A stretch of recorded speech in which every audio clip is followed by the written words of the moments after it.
This is Logan Sekulow. We're talking about President Donald Trump's return to Washington, D.C., the first time since 2021. Keeping you informed and engaged, now more than ever. This is Sekulow. We want to hear from you. Share and post your comments or call 1-800-684-3110.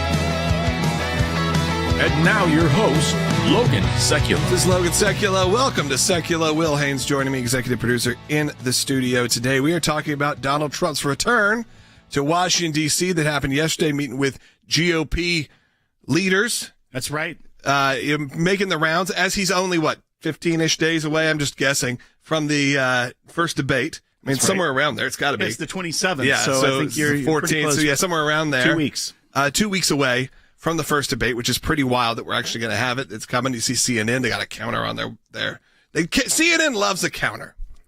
They count up, they count down. It's their best work, really, is the crew in the graphics department that has the counter responsibilities. Because they were during the deliberation, there was the counter up, there was the count down. I think a lot of it started with COVID. You had all of the counters on the side of the screens. They love to count. But this happened. President Trump was in Washington, D.C. Let's play a clip just to start us off talking about the meetings he was having. 21. This was a great meeting. There's tremendous unity in the Republican Party. We want to see borders. We want to see strong military. We want to see money not wasted all over the world. We don't want to see Russian ships right off the coast of Florida, which is what they are right now. That's unthinkable. We want to see just success for our country. So making kind of an understated, kind of low-key answer. This obviously comes off the heels also of President Trump appearing on Logan Paul's podcast, Impossible, which is pretty wild thing. I mean, I know for our listeners, they may not be that familiar, but you're talking about someone with just massive amounts of influence on younger people and potentially younger voters. My son, not exactly in the voting range yet, 11 years old, 12 years old, loves Logan Paul. He loves Prime. You've seen Prime, the drink that is owned and created by Logan Paul and his partner KSI. So to have President Trump go on this podcast, clearly making an appeal now not only to the GOP establishment like here, but also to younger voters who see these there's the second TikTok President Trump ever made was him face-to-face, kind of because Logan Paul's WWE United States champion. They did a little a stare down with a little laugh break. Second TikTok ever posted by President Trump was this. Clearly someone is there trying to engage a new voter base, and I think it may be working. Well, and this is something that you hear about every presidential election cycle is how are you going to engage the 18 to 24-year-old demographic, that younger voting demographic. And you typically hear about, like the protesters on campuses, and you think of that being that demographic, the people that are wildly liberal and left-leaning and would not ever think about voting for President Donald Trump. However, you see these very strategic, smart moves, whether it be the Logan Paul podcast, whether it be him showing up to the UFC fights, and you see each fighter after they win run out of the ring to shake his hand. It's a different strategy than you're used to seeing from a politician, which is what was successful for him in 2016, is that he gets out there, he feels very humanized in these moments, and it appeals to people on a different level. They feel like they can relate to this man. When in reality, he's a real estate billionaire, but you feel like you can relate to him because he's at the things you care about. Yeah, and you feel like he enjoys sitting there and talking to someone like a Logan Paul or being at the UFC event. I feel like he enjoys that more than he would on CNN or on Fox News, even on some of these outlets, because they are more free forward. They can talk. And look, I don't think Logan Paul politically is not really that active in terms of who he supports and doesn't. But he's someone who's having these big conversations, not unlike a Joe Rogan, and has massive influence. I think that's the main thing you have to focus on is where is the influence. And sure, it's going to help you to have a bunch of 12-year-olds, maybe not, but there's a huge group of his audience who are that first-time voter that just turned 18 to 25. It's pretty wild. So we're going to continue talking about that coming up. Make sure you get involved. If you're watching right now on YouTube or Rumble, hit that like, that subscribe, and get your comment in. Tell me where you're watching from. And as always, send in those clowns. Go to ACLJ.org. Make your donation today. 15-year-old girl forced to recite a pornographic monologue at school. Now, the American Center for Law and Justice has filed a lawsuit over the incident. To read content that's so bad that the school board cuts her off, but it's okay for the 15-year-old to have to read that in front of her peers is absolutely outrageous. This will be horrifying for me to read to you, but that will give you perspective on how she must have felt when her teacher required her to memorize this and to act it out in front of her entire class. I don't love you. It's not you. It's just, I don't like your dick, or any dick in that case. I cheated, Joe. I'm sorry. This is propaganda. Forgive me. Excuse me. I don't, thank you so much for your comment. Forgive me. We're not using profanity. Simply, this is a public meeting. I asked for decorum. If you don't want me to read it to you, what was that like for my 15-year-old daughter to have to memorize pornographic material? The First Amendment to the United States Constitution protects your right to speak or to not speak at all. And in this particular context, at the hands of state school officials, that's what they did. They made her read something. Her, First Amendment speech rights have been violated. And they say, that monologue lacked a legitimate pedagogical purpose, which means it was not a benefit to the education, which is exactly what Andy's saying. We have these teachers that go kind of rogue and require these monologues and different things to be read, and it has no benefit to the education. So we are in discovery, and we actually have found some interesting things in discovery in this case. So it'll be interesting to see this go forward. Obviously, the court denied the motion to dismiss, so we are going forward with this case.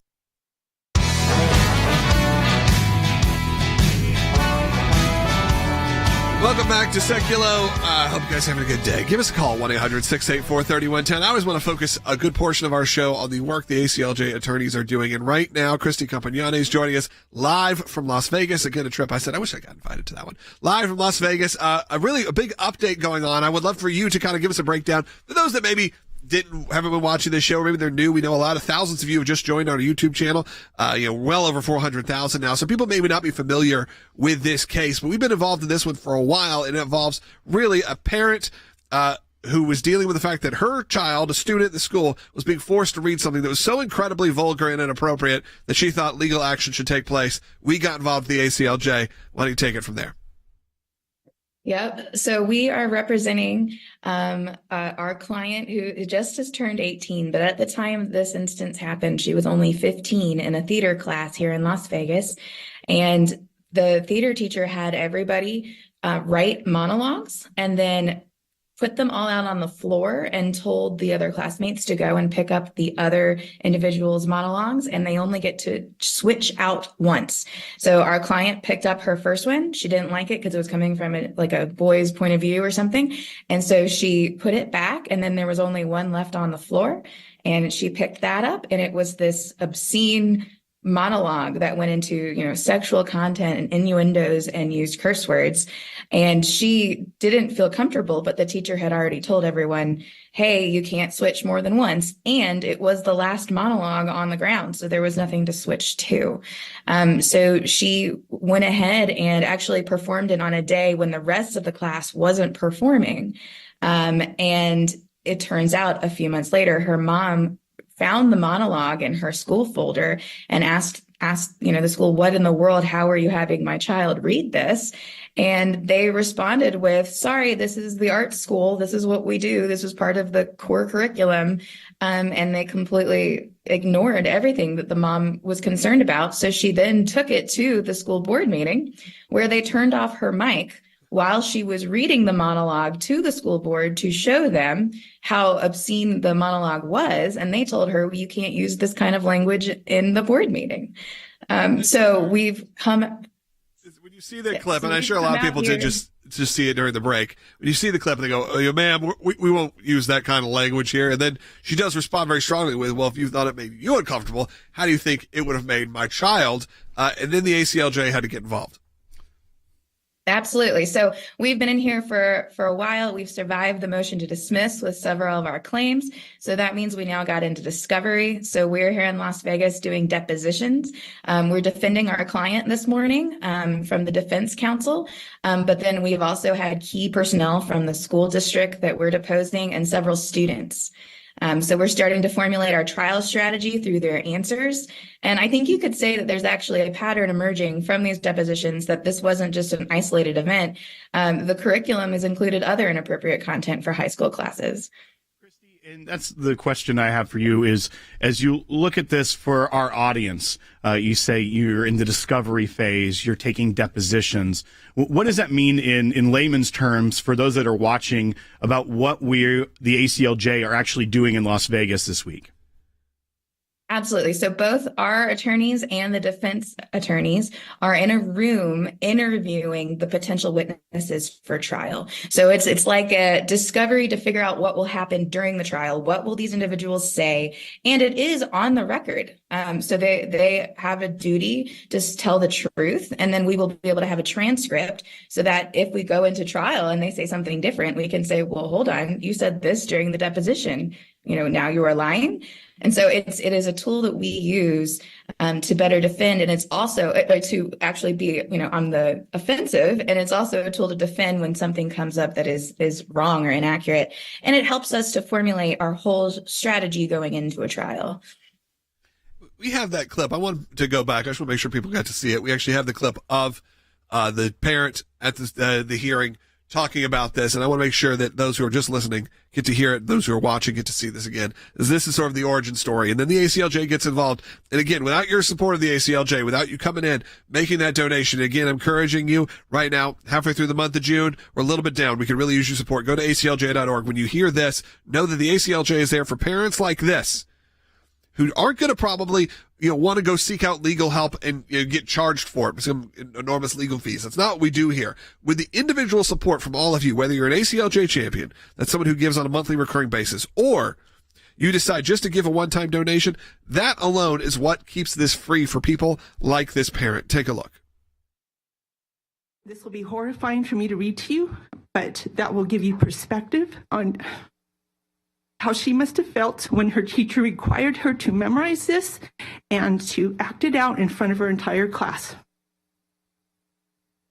I don't love you. It's not you. It's just, I don't like your dick, or any dick in that case. I cheated, Joe.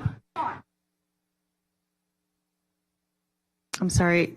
This is propaganda. Forgive me. Excuse me. I don't. Thank you so much for your. Thank you for your comment. Forgive me. We're not using profanity. Simply, this is a public meeting. I asked for decorum. If you don't want me to read it to you, what was that like for my 15-year-old daughter to have to memorize pornographic material? It was almost as if we couldn't have, written it better. Right. Like, it doesn't feel real when you watch it. When you hear the person say, I'm sorry, we don't use profanity here. And you realize this is what's going on in your public school system. This is what's happening to students around the country. The ACLJ gets involved. You're doing these depositions now, Christy. What comes next for those people who want to keep focusing and following this case? When's trial happen? If that does happen, what does this look like timeline wise? And what's next for you and your team?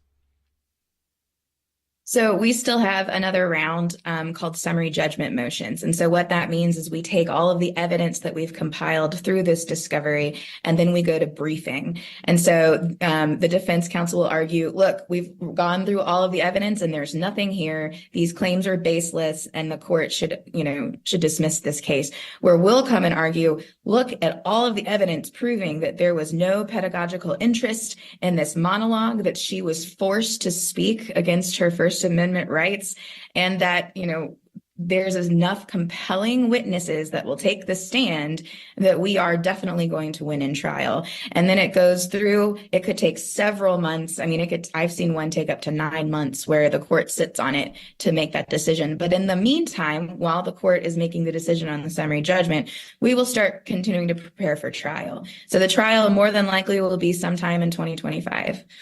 And remember, the student was 15 years old when this started, when this incident took place. She is 18 years old now, just turned 18. And the ACLJ is fighting potentially into 2025 and hopefully to win a victory for this student and for her family. But imagine the legal bill if you are trying to fight a case out from a 15-year-old, now 18, into another year, if it weren't for the work of the ACLJ and our hardworking attorneys like Christy and her team that are out in Las Vegas, because we do this at no cost to the family because of the members of the ACLJ. Obviously, the impact is well beyond this family. We've got 2 minutes here, Christy. Well beyond the family, because some people may go, well, she's 18 now. What does it matter? This is an adult. The impact of these lawsuits, these cases, really reach everyone. Absolutely. I mean, this will protect the future generations coming into this school and other schools within this circuit, even depending on how this goes in court. So I know that our client has really suffered for several years, and she's just wanting justice at this point, and her mom's going to continue to fight to the end for that. All right. Thank you so much. That, again, is Christy Campagnane, one of our incredible ACLJ attorneys, who, again, because of you, because of your support, we're able to afford, send them to Las Vegas, send them to be able to do this for weeks on end, years on end, to make sure your voice, your point of view is heard around the world. Thank you, Christy, for joining us. Hey, in the next segment, I do want to encourage you all to give us a call. We're going to be taking your calls and your comments, but really, I like hearing your voice. Give me a call. We got 3 lines open right now. 1-800-684-3110. That's 1-800-684-3110. I want to see those lines light up right now. And hey, we're heading into this last segment of the broadcast. Obviously, I always like to hear from you. You've heard now what the ACLJ is doing, whether for the individual student and mom who just didn't want her kid to have to be forced to read something that they found incredibly offensive. Most people would find incredibly offensive for a child to have to read. We're able to do this for years. Or you've heard about the whistleblowers and what we're doing to protect you and to fight up against the deep state and the Department of Justice. So again, the individual level, and then all the way up to Capitol Hill. We can't do that without your support. And I'm asking you right now to make that donation. Again, if you could become an ACLJ champion, that goes a huge way. That goes a really long way. We're doing incredible because 21,000 plus of you that are ACLJ champions. But if you can make a one-time donation right now, help us right this June, get this back on track. We appreciate it. Go to aclj.org right now. Phone lines are open at 1-800-684-3110. And hey, I've been back today, and I've been following. I was on vacation last week. I've been following what's been going on. It is a crazy time in the world right now, and it's only going to get crazier. As we know, we are just months away from a general election. We are just weeks away now from the first debate, if that is to happen. Pretty crazy. Give us a call. I want to hear from you. Do you think that's going to happen? What do you think this year is going to hold? 1-800-684-3110. And hey, just for the fun of it, you know what? I've seen the clowns going in the comments. We're headed into the last segment. Do one for me. Let's send in the clowns, all right? If you know what that means, you know what it means. Give me a call, 1-800-684-3110. Send in those clowns. The jury has returned a verdict. This is the Hunter Biden gun charges case. He still has, in a few months, he's got a case involving his taxes. In this situation, you've got 3 counts. And let's go through them. He was found guilty of all counts within 3 hours of the jury deliberating yesterday, coming back this morning with the verdict ready to go. Count 1 is a false statement on the firearm sale. He is guilty. Count 2, false statement on the transaction record. Guilty. Count 3 is the illegal possession of a firearm.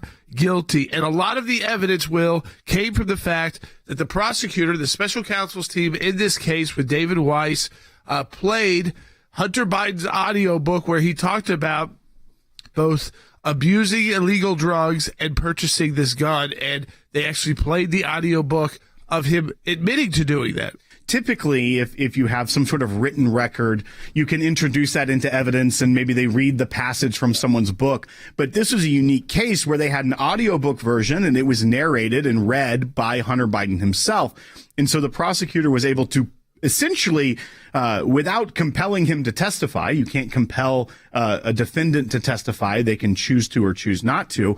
But they were, in a sense, able to get his testimony into this court proceeding by playing the portion of the audiobook where he is talking about these substance abuse issues, where he is talking about the firearm. And so the jury was able to hear from Hunter Biden himself, even though he chose later to decline to take the stand in his own defense.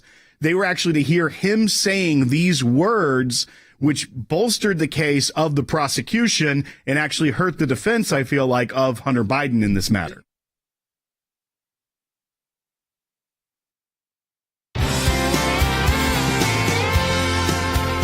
Welcome back to Sekulow. We are going to be taking your calls. 1-800-684-3110. 1-800-684-3110. I have this article pulled up from Merrick Garland.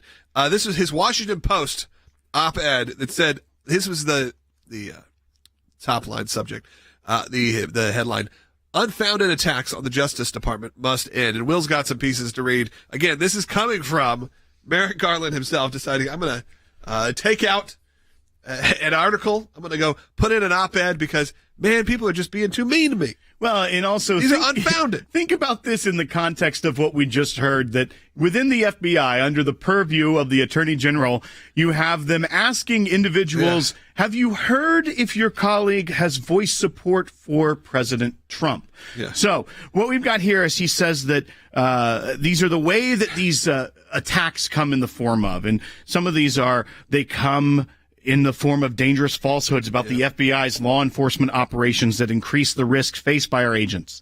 They come in the form of efforts to bully and intimidate our career public servants by repeatedly and publicly singling them out. They come in the form of false claims that the department is politicizing its work to somehow influence the outcome of an election. Such claims are often made by those who themselves are attempting to politicize the department's work and to influence the outcome of an election. We will not be intimidated by these attacks, but it is absurd and dangerous that public servants, many of whom risk their lives every day, are being threatened or simply doing their job and adhering to the principles that have long guided the Department of Justice's work. Yes, and of course one was, they come in the form of conspiracy theories, crafted and spread for the purpose of undermining public trust in the judicial process itself. So again, calling a lot of people conspiracy theories. But are these conspiracy theories? Well, are they conspiracy theories? We have a list of just the active things we're involved in right now, whether they're cases or actions that we are doing right now with the Department of Justice, that shows I don't think these are just some right-wing conspiracy theories. That's right. So we have one. This is the top line on our list of FOIA actions against DOJ and FBI. This is to the FBI because there was the report that they worked with the Financial Crimes Enforcement Network within the Department of Treasury, that's called FinCEN, that they were targeting Bible purchases. They were getting from banks a list of people who had purchased Bibles, gone to sporting goods stores, maybe purchased some merchandise that had in the business code MAGA. They were going in deep dive. They were looking at your bank records if you just existed and bought a Bible. Yeah, exactly. Just bought a Bible. If you went to a retailer and decided on your items list you're going to pick up a Bible, which I'm feeling a lot of us have been, maybe we're all guilty of. Hopefully you are. Hopefully you're guilty of buying a Bible in your lifetime. I think I probably bought just purely for my kids or guests, probably 5 or 6 this year. So I'm probably on some major list. This guy's a Bible extremist. You have a lot of Bibles. He's bought dozens of Bibles in his life. And if you bought the Trump Bible, double list. Oh, yeah. Because it's both MAGA and Bible, same transaction. Yeah, and Lee Greenwood. Right. That's just too many things. Too many things. Here's another one. This is. But quit complaining about the conspiracy. Quit making us look bad, DOJ. That's what they keep saying. They go, come on, guys. You know, this is dangerous. You're treating us like we're going after people for their politics or their religion. Maybe they're a traditional Catholic, and all of a sudden they're now a radical traditional Catholic. That goes to the next one that we are currently fighting in court to get the document productions on. This is the FBI targeting of, quote, radical traditionalist Christians. This is where they had actual people placed within Catholic churches to spy. Yeah. And we found out, they said, no, that was just Richmond, Virginia. Don't worry. Then we found out it was all over the country. Did the FBI agents have to learn Latin? Did they have to go to the Latin Mass? Or like where they were just like, just fake it. Just don't figure it out. I think they have a script. Oh, do that? Like a translation? I mean, I don't know if they did or not. I've never been to a Latin Mass. I don't know. Well, and if it's not enough that they're sending spies into your churches, what about them creating a threat tag against parents, labeling them as potential domestic terrorists? That one we're on administrative appeal with the FBI, and we're still fighting. The next time they have to reply is, and they give themselves great long dates. They don't have until December 22nd. to reply to that one because that's in the administrative process, not in a lawsuit yet. So they're slow rolling this till after the election. Like one of our comments to just put that they bought 6 Bibles this year. Okay, you're in trouble. You gotta go ACLJ.org/help because you're gonna be on a list here because man, that is too many Bibles. And that Old and New Testament, that's 12. I mean, really, if we're talking about it, that's 12 Bibles. I mean, it's 12 Bibles. The Holy Bible, one book. One book. But you know what I'm saying? Like I feel like they could extrapolate that. If they wanted to. They'd be like, and like maybe it's individual books of the Bible, like, oh man, 66 times 66 times, so many. It's too many. Well, I don't like that number well. Different list. I have a problem with that list. All right, so then we've got this. A lot of cash is king comments coming in here. Look, a lot of these stores, though, I don't know if they accept cash anymore. They don't. Most of them say Apple Pay or chip. That's it. This one we've got a new production was just completed. This is we were asking about the FBI's role in squelching the Hunter Biden laptop story. That's obviously in the news a lot lately because of the conviction we just saw yesterday. We're still fighting the FBI to get documents on this. Our next joint status report is July 29th. That's where we'll go before a judge and say, hey, are they complying or not? Yep. So we've got that. We have the 702 abuse that's within the FISA court system, spying on Americans. We're getting erratic production out of this. They're supposed to be having a timeline, giving us things because we went to federal court. The judge lays out an agreed upon timeline. We get erratic production is what our attorneys have told me. And our next joint status review is on August 1st of this year. But quit being so mean to the Department of Justice. Look, we only got a couple. We have others as well. You get the gist, though. Yeah, they're doing bad things, and yet it's Merrick Garland that's upset that you're making these baseless attacks. His feelings are hurt. Hey, give us a call. I'd love to hear your thoughts on that. 1-800-684-3110. As we head into the second half hour, we're going to take more calls. We're also going to hear from ACLJ attorneys that are currently in Nevada. You know, that's a pretty, when they said, where's our attorneys calling in from? They're like, they're going to be calling in live from Las Vegas. I was like, how come I didn't get sit on that trip? Of all the trips, come on, man. They're in Las Vegas fighting against, that Nevada public school. You may have heard about this. We've been talking about it, I think, for over a year now. But it's finally coming to its day about the student that was forced to read the speech that was just completely inappropriate, vulgar. We're going to discuss what the updates with that with Christy Campagnone, one of our attorneys, coming up here in the second half hour. But I do want to encourage you right now, because some of you lose us if you're listening on the radio. Well, you should be watching us. We do full television style production. Find us online. Find us on YouTube, on Rumble, on ACLJ.org. But if you do lose us or you just have to be done here, I want to encourage you right now, make a donation to the ACLJ. You've heard what we're doing, whether that's fighting against the deep state, fighting for these whistleblowers, and of course, standing up for people of faith around the country, because that is the most important thing the ACLJ does, stand up for people and their beliefs. So whether you think you've been targeted because maybe you bought a Bible this year, the Department of Justice is coming after you, or like this case coming up, this parent who said, my child should not be forced by a teacher to read just horribly vulgar material. If you want to see those fights continue, we can't do it without you, because we don't charge anyone. No clients get charged $1. But we need your support. Go to ACLJ.org, make that donation today. Know that we appreciate it so much, because it goes to keeping not only this show going, keeping the incredible legal resources available to you. All you have to do, make that donation, because when you need help, you're going to want us to be there as well. If you do need legal help right now, and it's within our scope, what we do here, go to ACLJ.org/help. You fill out a very simple form, and you get contacted immediately by one of our ACLJ attorneys that are currently ready to help you. Again, at no cost. ACLJ.org. Support the work. Coming up, second half hour. Give us a call, 1-800-684-3110. We'll be right back.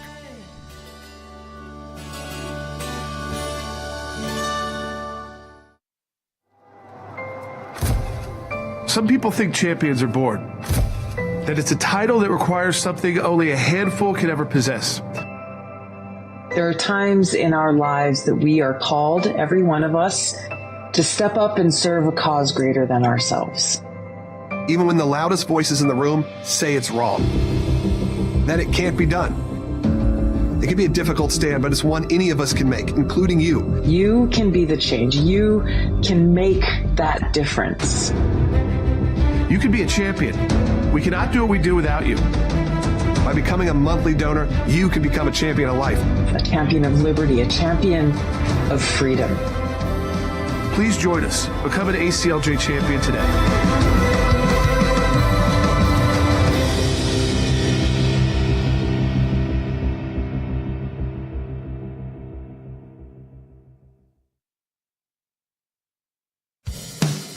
Keeping you informed and engaged, now more than ever.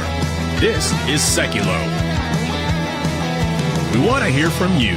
Share and post your comments or call 1-800-684-3110. And now your host, Logan Sekulow.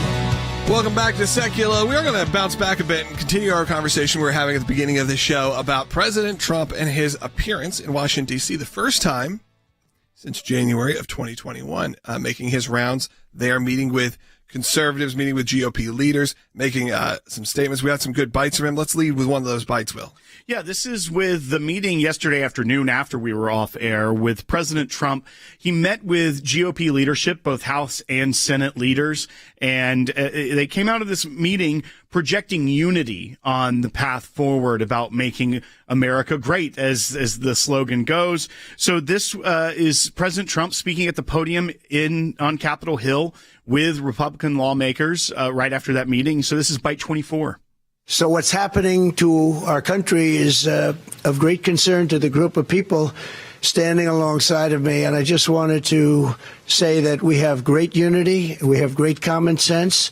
A lot of very smart people in this room and a lot of people that love our country. They love our country beyond just about all else. And the only thing that maybe supersedes it is their family and maybe their faith in certain instances. And that's very nice. But they want this country to be great again, and we're going to make it great again. You're hearing from President Trump here, and I think it is a little bit of a different tone, a little subdued, a little bit. It's still Trumpisms all throughout that last statement. I think you're seeing one of two things. I think we have to be honest with it. You're either seeing somebody who's trying to come at it from a different point of view, who said, let's tone this down. Let's bring, when you're not in, fully campaigning, when you're not, on the trail, when you're making statements, bring the mood down. Bring the tone down a little bit. I think I saw some of the clips from the Logan Paul interview. I haven't watched it fully yet, but similar. Sure, there's some rabble-rousing, as you expect, and they're kind of goofing around and having fun, but this is more the tone. It sounds like this. Right. It's either that, or something you got to watch out, especially heading into the debate. Let's just be honest. Age and everything that plays into it, or it's starting to get exhausting. You're starting to see someone hitting a campaign trail very hard and making these statements, doing hours-long podcasts over and over. It's not just Logan Paul. He's done quite a few. He did a bunch with Dr. Phil last week. Right. There's a lot of content being created by one man, if you will.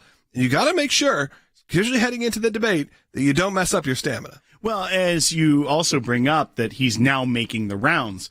We knew for 6 weeks he was basically stuck in New York. He couldn't go very far because of the Alvin Bragg case that was pending there, that he had to be there. He was in court every day. So now he kind of has the ability to be moving about the country and campaigning in different ways that you are seeing a lot more of him. But is it something that he didn't ramp up slowly because he was kind of limited to New York, that you do want to, as a campaign manager or campaign staff, make sure you don't overextend him this early, especially as you mentioned the debate coming up. But I think you hear that tone, and we know that the Biden team is banking on him becoming unhinged and looking crazy on TV, and that's their strategy to win the debate. However, they have such short memory that he can do these type of things. He can bring the tone down, that if that's their gotcha, if their big win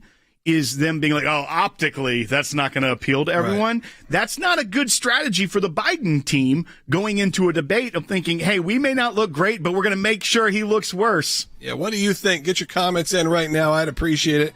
I look forward to really diving in more and watching more of that content that came out of these interviews, because I do think that's where President Trump actually, you can love him or hate him, I think he does much better in these sort of long-form one-on-one type situations. I think when he's limited to sound bites, sometimes it can be very easy to pick apart or to misconstrue what he has to say. When you give him actually a bit of a long form, it actually comes out pretty interesting. I think a lot of people start to agree with him more. Let me know what you think in the comments as well. And again, as I've said, we are right now heading towards the end. I mean, we're in the middle, but headed towards the end now, back half of the month of June. We're a little bit behind. We really could use your support. Support the work of the ACLJ. We're doing incredible work around the world. You've heard it all this week. All the amazing work the ACLJ is doing. Go back now. Support the work right now. ACLJ.org. We'll be right back with more on Sekulow. After 48 hours of intense battles against a series of fires in northern Israel, firefighters announced late Tuesday they gained control over the blazes sparked by Hezbollah rocket and drone attacks. As the extent of the damages from the fires emerges, Prime Minister Netanyahu visited the north, vowing to respond to what in Lebanon they're calling the War of Fires. Yesterday the ground was burning here, and I'm glad you put it out. But the ground was also burning in Lebanon. Whoever thinks that they can harm us and we will sit idly by is making a big mistake. We are prepared for a very strong action in the north. In one way or another, we will restore security in the north. What's going on right now is a totally unsolicited conflict between us and Hezbollah. We, as you know, we're at war with Hamas. Hezbollah, because it's being operated by Iran, so they want to sort of exhaust us. They're trying to hit us from all directions. Right now, we're standing about 1 mile away from the Lebanese border, and this entire town has been completely evacuated for the past 8 months. And that's why you see the Israelis preparing in the north. They simply cannot live with Hezbollah up on the Israeli border for fear of, one, an October 7th style attack on Israeli border communities that really are right on the border. And two, Hezbollah has been using munitions that end up deep into Israeli territory. Look, last time around in 2006, I fought in the Lebanon war. Nasrallah, after the war, said, had he known what Israel's response will be, he would not have started the war. Well, so he should learn his own lesson, because if he does it this time, destruction will be immense.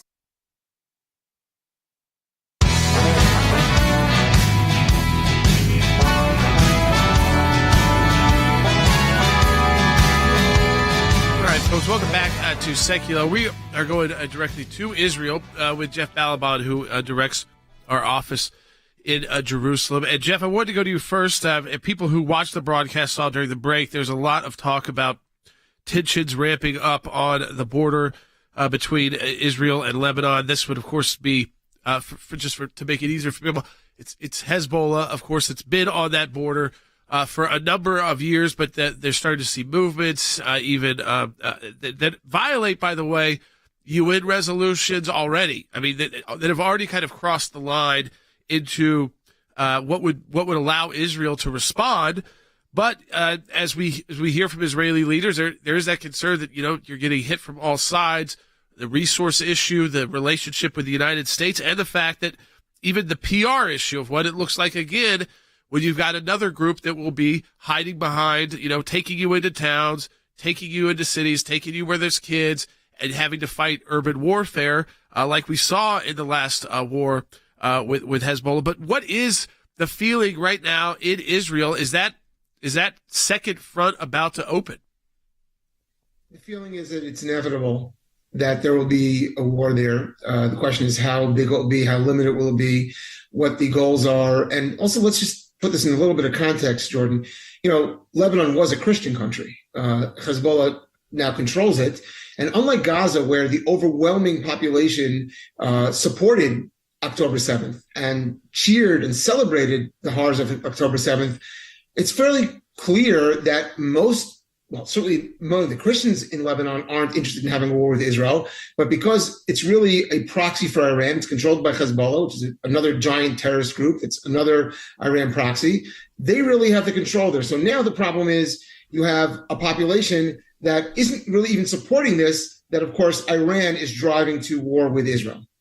Yeah, I mean, this is, and again, now that we've seen the direct connection between Iran, Hamas, which, again, we know that they had to feel emboldened enough and powerful enough with the current state of the world and what's happened. They look at Ukraine, they look at kind of what the U.S. will do, what the U.S. won't do, what will U.S. leaders say, how will we respond.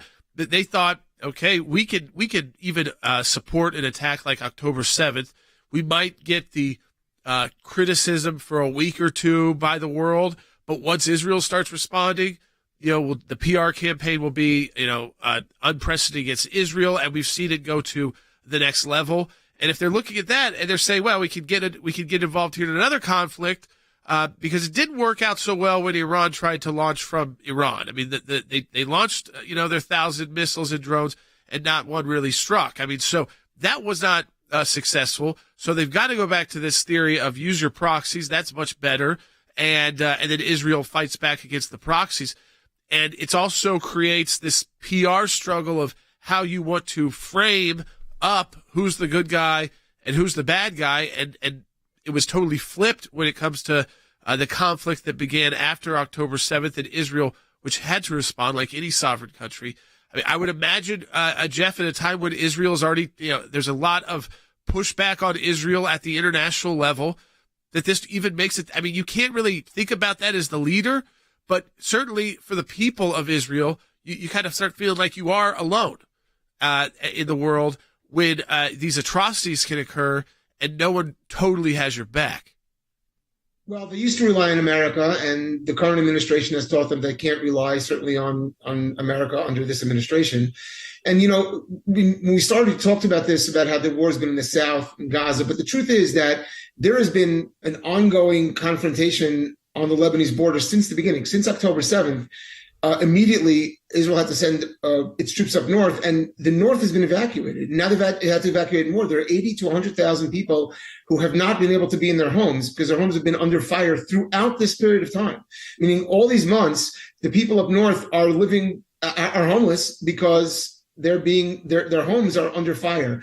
The question is whether Hezbollah will use what they estimate to be over 150,000 highly sophisticated, targeted missiles. Unlike what Gaza has, where it's much less targeted, they have far longer range. They can reach everywhere in Israel. They can target things in Israel. It's much more dangerous.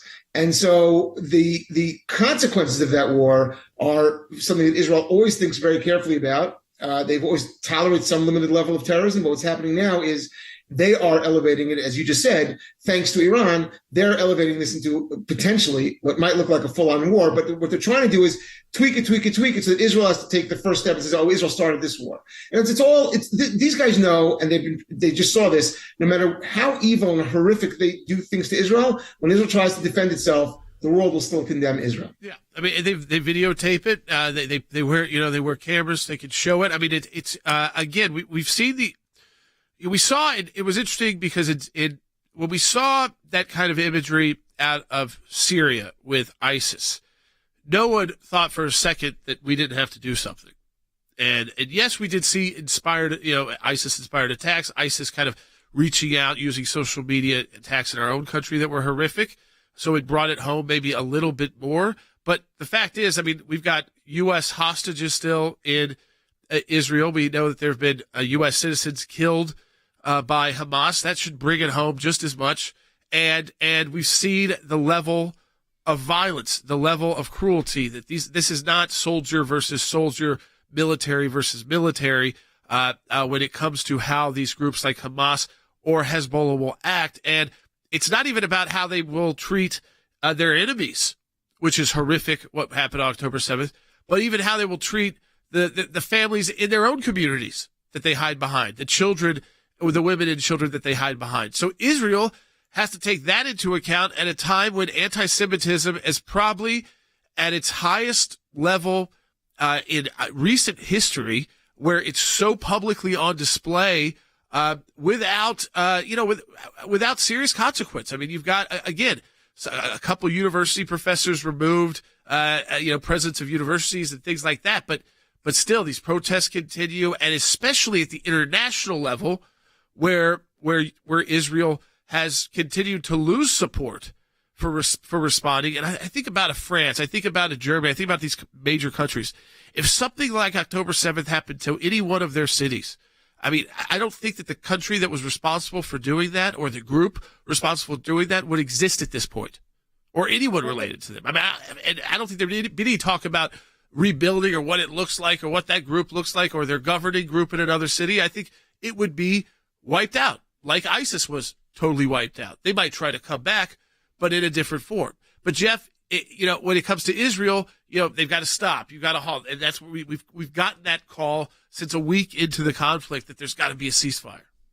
Right. I mean, the Biden administration and the media, of course, but put endless pressure yelling, you can't go into Rafah, you can't go into Rafah, you can't. Why? Because the Biden administration coordinated with, I'm not saying officially with Hamas, but basically the same exact idea. We're going to keep these Arabs bottled up there. So you're going to have 1 million people there instead of what we do in every other conflict, which is try to get combatants out of the way. Meanwhile, what actually happened? The media is not talking about this.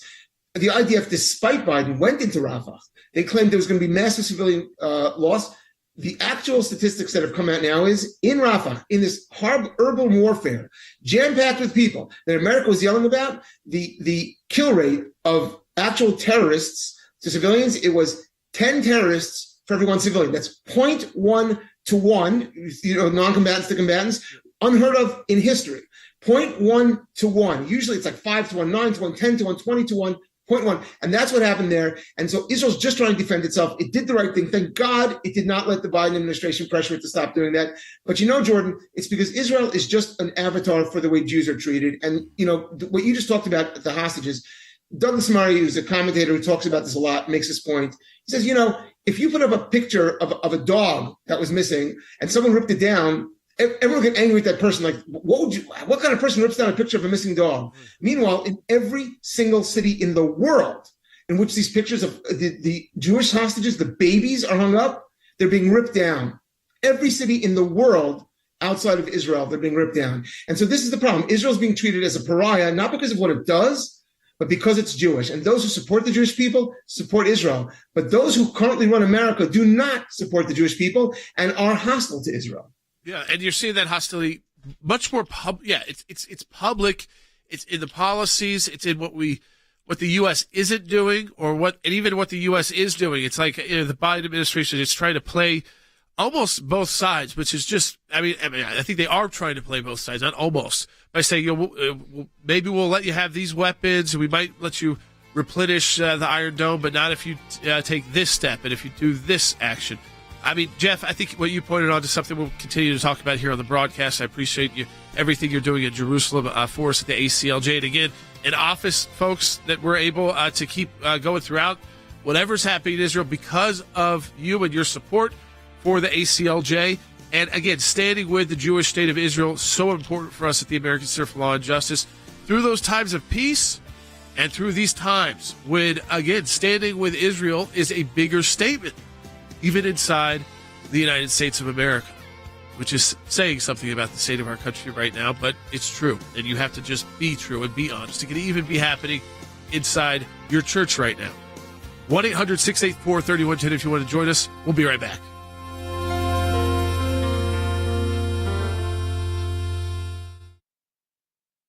I want to go to Cece Howe because, Cece, we've got another victory as well from the ACLJ. Tell people about the teacher we represented. A teacher in Texas. And we've told you about this before, where she was hauled into the principal's office after she dared to try and pray with 2 other teachers there at the school, well before their workday started at a flagpole. And she was threatened and told that these teachers could not pray. They could not pray anywhere that a student could see them, in any place, not at the flagpole, not in the school, not even in a parking lot could they pray where a student could see them.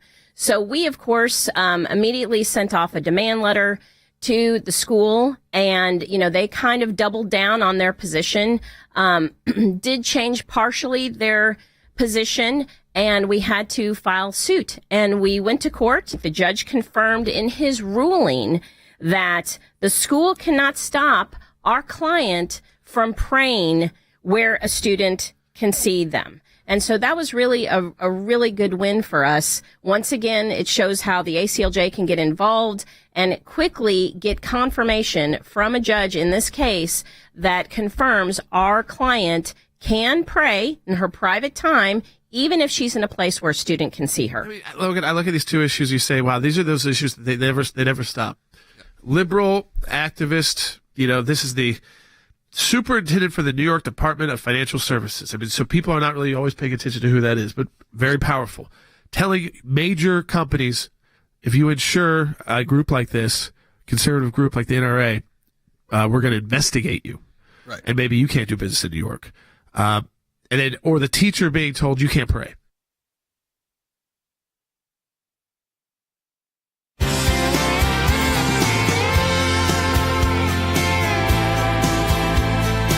Back to Sekulow. Hey, special guest popping in right now, Tulsi Gabbard, who's on the phone with us right now, obviously a Sekulow commentator, which we appreciate. And hey, New York Times bestseller. I got the book right here, For Love of Country. I always like to promote when I can. Tulsi, welcome back to the broadcast. Will, I wanted to pitch to you for this first segment as we head to Tulsi.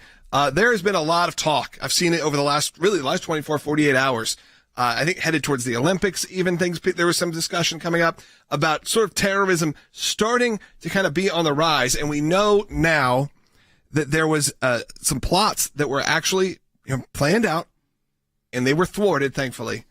But of course, it comes with some big consequences. That's right. In 3 different cities, the U.S. Customs and Immigration and Customs Enforcement, that's ICE as you normally know them, they busted 8 Tajikistan nationals that had come in through the southern border and were in Los Angeles, Philadelphia, and New York, and they were concerned that there was a terror plot imminent, and they were picked up by ICE, and it's obviously concerning. Yeah, Tulsi, when you hear this news that 8 suspected terrorists were caught, obviously coming from over the border, but they were already over the border. They'd already made these plans, settled in, like Will said, 3 of our biggest cities to plot an attack. What does that make you feel as someone I know who's serving our country, has been involved in the fight against terror for a long time? I just want to get your thoughts. What it makes me feel is angry, but unfortunately, I can't tell you that I was surprised by this. There's 2 things that I'd love your viewers and your listeners to focus on as we look at this news. Number 1 is that none of us should be surprised that we have Islamist terrorists, whether they be from ISIS, Al-Qaeda, Hezbollah, or any of these other Islamist terrorist organizations here in our country. When we have an open border policy, as we do under the Biden-Harris administration, even with his recent executive order action, it is still an open border. This is what we can expect. I've been to the border several times and seen how people are coming across our border, hoping that they get encountered by the Border Patrol so that they can go through, as these 8 from Tajikistan did, get their white piece of paper that says they're claiming asylum, and they go out anywhere in the country where they want to go. This is a major national security risk and threat that faces us all and is a direct consequence of the Biden administration's enabling and supporting the cartels. The second thing is, when we look at the FBI, we heard Director Wray, I think it was last week, pleading Congress for more money for the FBI because he's talking about this heightened domestic terrorist threat. Well, the 2 are directly linked. But we also need to look at where is the FBI spending their time and resources, because you and I both know, and you guys are focused on some of these cases, where the FBI is being used to target our fellow Americans, law-abiding citizens who happen to be political opposition against Joe Biden and his administration. We look at the peaceful pro-life protesters. We look at people exercising their right to free speech and freedom of expression, freedom of religion, and yet are being treated like criminals or even domestic terrorists and extremists by the Biden-Harris administration. We need our law enforcement to focus on those Islamist terrorist groups who actually pose a direct security threat to our country and not allow this continued abuse of power by the Biden administration to weaponize these entities and these law enforcement entities against our fellow Americans. Tulsi, one thing that we didn't hear a lot about for the past few years was ISIS. They were decimated. Airstrikes were very effective against the group. And ever since Joe Biden has been back in office, you're starting to hear more and more about a resurgence in ISIS. And that is what the ties of this group, these 8 individuals that were arrested, they are saying they had ties to ISIS. Is it concerning that ISIS may be finding a window here with the weakness of the United States on the global stage? There is a wide open window, quite frankly, and this is what happened. If you remember, early on in his presidency, Joe Biden declared an end to the quote-unquote war on terror. Well, guess what? The Islamist terrorists, whether it be ISIS, Al-Qaeda, or these other groups, they never stopped waging war against us. They're reconstituting, strategizing, continuing to spread their radical Islamist ideology to bring in more recruits into what is their ultimate goal, which is to establish an Islamist caliphate around the world. That is their goal, and it has been for hundreds of years. Just because Joe Biden declared an end to this war doesn't mean they stopped waging war. They've been doing it this whole time. And this is what has created this wide open window, because Joe Biden and his administration let down their guard, putting us and our security and our safety at greater risk. You want to hear from, let's hear from Christopher Wray. This is from, I think, just a few days ago? Right. This is just a few days ago. So this is what Tulsi referred to. We actually have the bite, so we'll make sure we get to play it for our audience. When I sat here last year, I walked through how we were already in a heightened threat environment. And since then, we've seen the threat from foreign terrorists rise to a whole nother level.